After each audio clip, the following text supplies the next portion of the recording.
afternoon, ladies and gentlemen. I'll stop with that silly accent right now. This is the first segment, guys, of my offshoot of my main channel for talking about reenactment. So this video is going to tell you a little bit about what reenactment is for those who aren't sure. So, because it's not a hugely well-known hobby, but I thought I'd enlighten those who'd like to know a bit more. Hence the silly hat. Just throw that in there. Okay, so first thing I wanted to do was tell you a little bit about what reenactment is.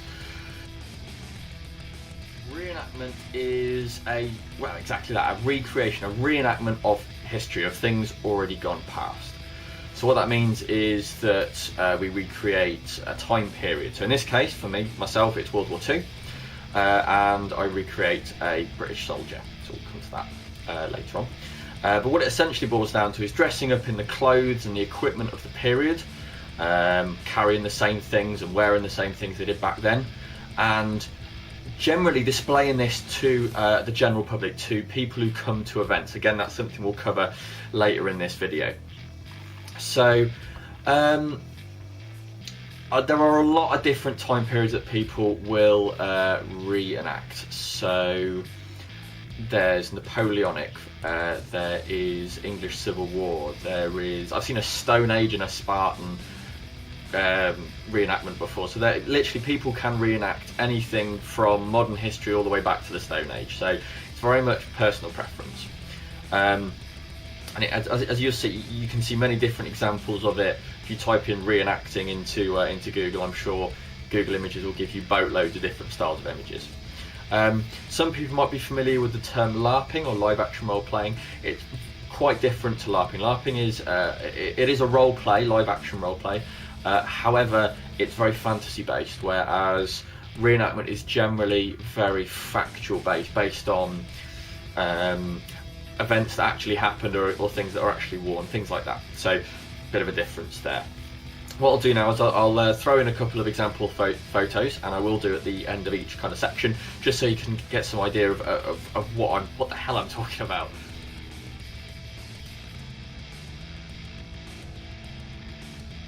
Okay, so a couple of examples there. By the way, if any of these photos are copyrighted by anybody, please let me know and I can take them down. But I don't believe they are. So I want to talk about my impression.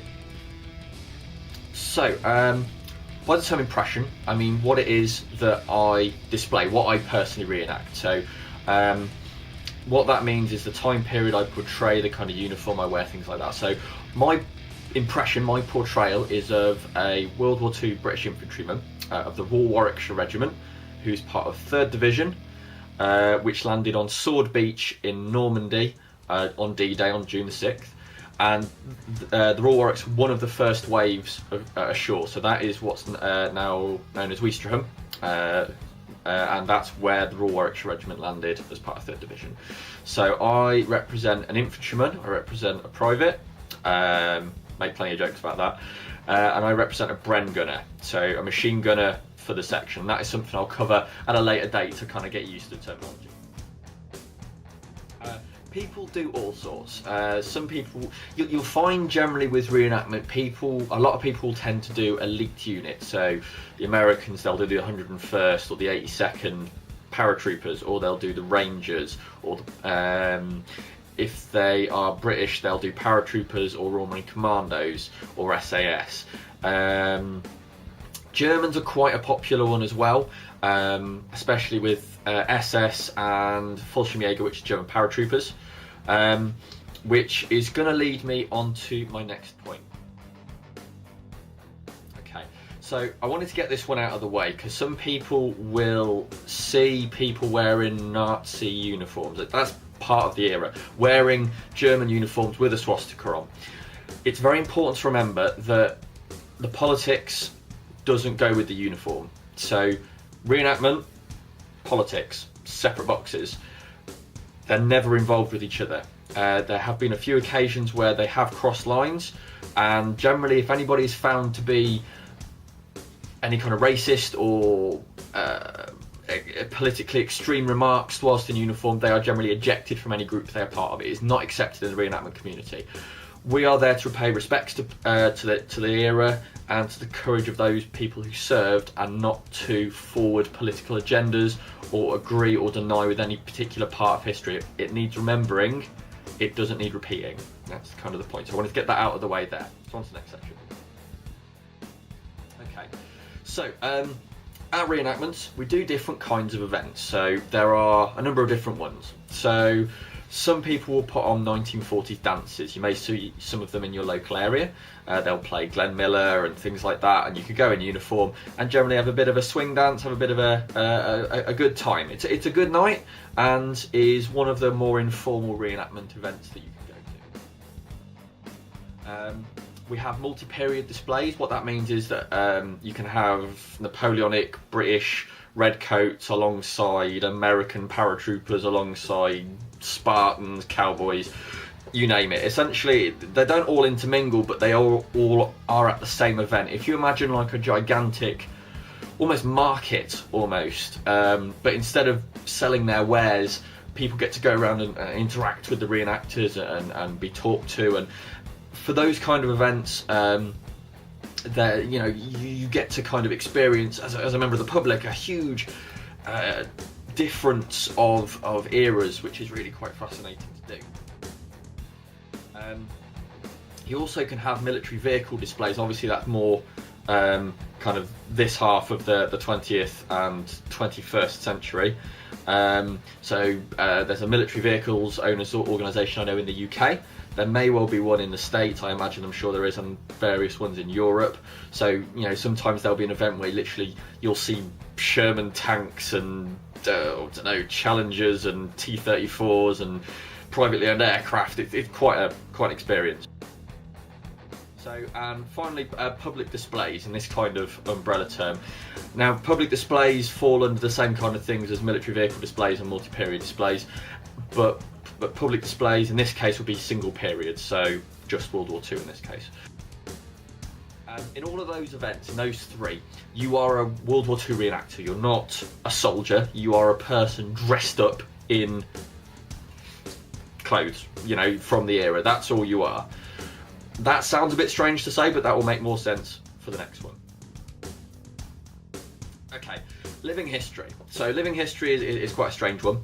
Living history is a slightly rarer event. Essentially what that is you are in the time period. So, for example, there is a brilliant show over in Kentwell Hall, which I believe is in Norfolk or Suffolk? Someone will correct me. Anyway, Kentwell Hall is a brilliant event, and they run a 1940s show, Living History, and it's 1942. What that means is that you go there, if you're a reenactor, and you are a soldier from 1942. So in this case, I would be a Royal Warwickshire Regiment soldier, Bren Gunner from 1942. My officers I would call Sir, my NCOs, my non-commissioned officers I would call Corporal or Sergeant as appropriate. And members of the public are civilians, so that means that obviously we can chat to them, but if someone asks us about the conflict in Afghanistan or what let's say the Lee Enfield is like compared to an SA-80, so old British rifle to new British assault rifle, we wouldn't have a clue what they're talking about. Even things like D-Day, we wouldn't have heard of it. So it's very much getting into the role, into the feel of 1940s life, and allowing other people to feel like civilians and members of the public to feel that as well. So we also have battles.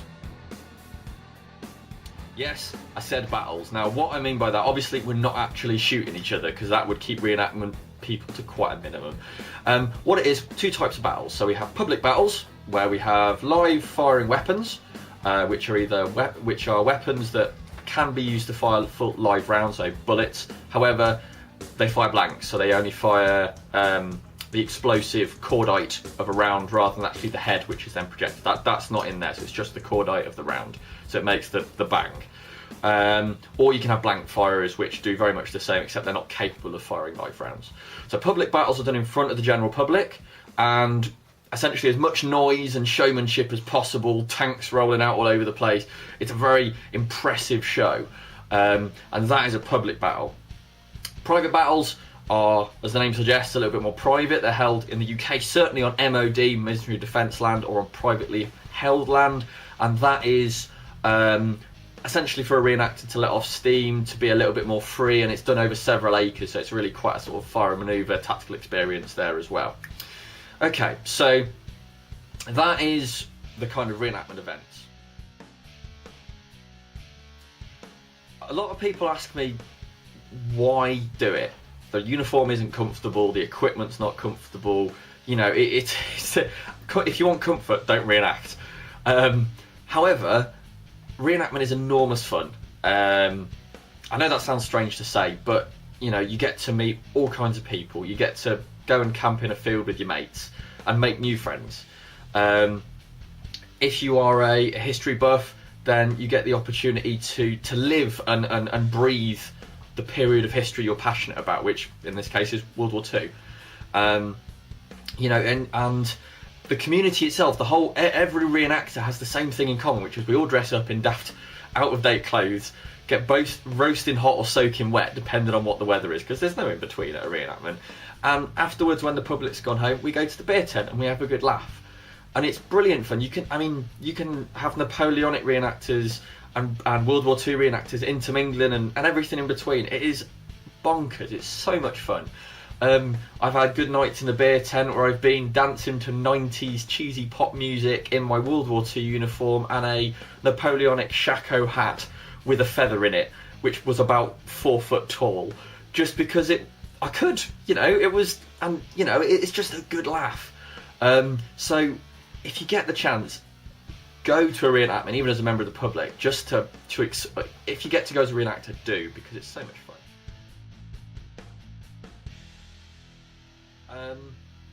You get, as I say, you get to meet the general public and you get to live the era, which is fantastic. Now, you also get to, as I'm going to kind of come into the next section, you get to meet the veterans, and bless them, you know, there's not a lot left. First World War, pretty much all the veterans are gone, which is a crying shame, because that's a period that really needs remembering.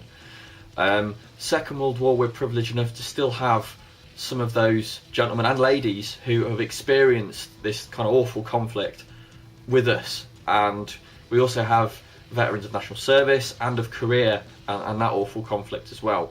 And those are all periods of time that need to be remembered, and it's a huge privilege to be able to chat to them and get their experiences. I've chatted to a gentleman who came ashore in Normandy and was wounded by I think it was what's called a German shoe mine, and you know, had to be rescued out of this minefield by his section mates, and you know, just unique experiences like that. It's just unbelievable, some of the things that people have gone through.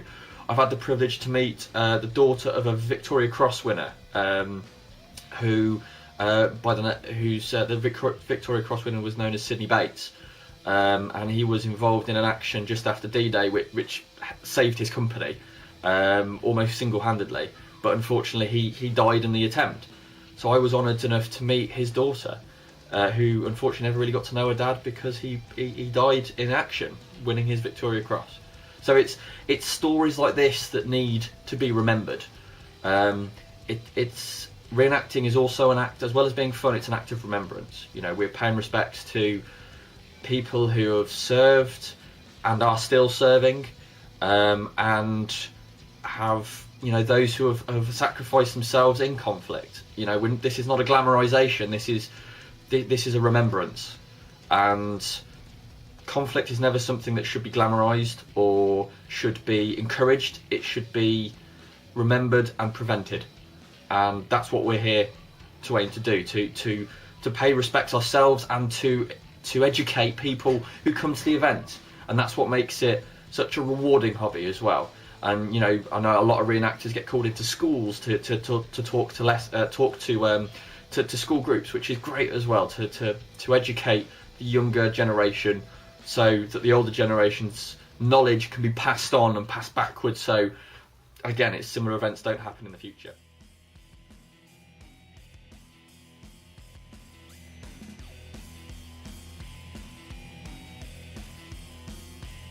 So yeah, that is reenactment in a nutshell, guys. That as I say, I've put some pictures in throughout. I will put some more in at the end of the video as well. If you would like to know anything specific or like to add anything, please, this is what the comment box is for. I will do videos about anything that you want to know about regarding reenactment, and if there is anything that I have got incorrect, then feel free to post that in there as well. I've got some, I'd love to have some positive and constructive feedback on that as well, so thank you. I'll finish by saying that, as I say, I'm part of the Royal Warwickshire Regiment Reenactment Group, so that's my local regiment. So if you'd like to know a little bit more about the group, I'm going to put the website, which is under construction, down at the bottom here as well in the description, so feel free to come to that site. And I'll put a link into the Facebook page for my Facebook group as well, for my Black Legion Nebraska page.